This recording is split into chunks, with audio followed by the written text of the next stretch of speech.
Et 3 janvier 1966, 3 janvier 2019, il y a 53 ans, un populaire renversait le régime du président Maurice Yameogo.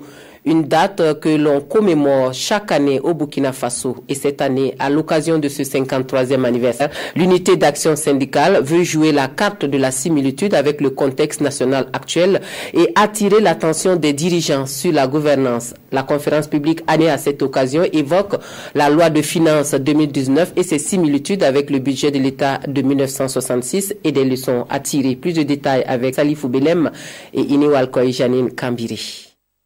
Une conférence publique sur le thème « Loi de finances 2019, quelle similitude avec le budget de l'État 1966 de Maurice Yameogo et quelles leçons ?» L'unité d'action syndicale UAS commémore les 53 ans du soulèvement populaire du 3 janvier 1966 qui a renversé le président Maurice Yameogo.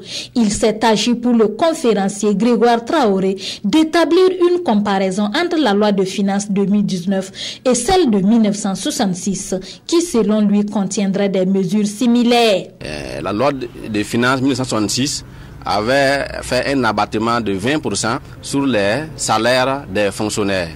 Alors, les allocations familiales avaient été également rabattues à près de la moitié. Sur le plan des libertés démocratiques, alors, il était interdit aux organisations syndicales et tout regroupement. Et en même temps, au niveau social, la vie chère frappait énormément les populations. En 2019, l'adoption de cette loi de finances s'inspire des mêmes méthodes, notamment par des projets qui consistent à l'augmentation des taxes d'abord qui vont peser sur le pouvoir d'achat des travailleurs.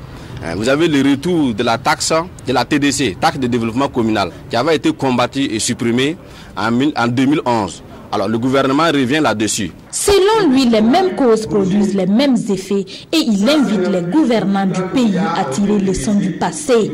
Nous disons que les autorités doivent pouvoir tirer les leçons des événements passés.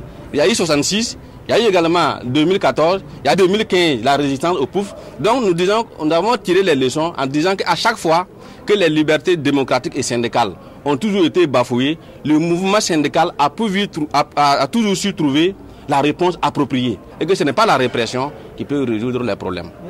En rappel, le soulèvement populaire de 1966 qui a mis fin au régime de Maurice Yameogo, premier président de la Haute-Volta actuelle Burkina Faso, a été provoqué par un excès de frustration du peuple et des travailleurs qui n'arrivaient plus à supporter le fait que quelques personnes proches du cercle des dirigeants s'enrichissent illicitement au détriment de la majorité de la population qui vit dans une pauvreté grandissante.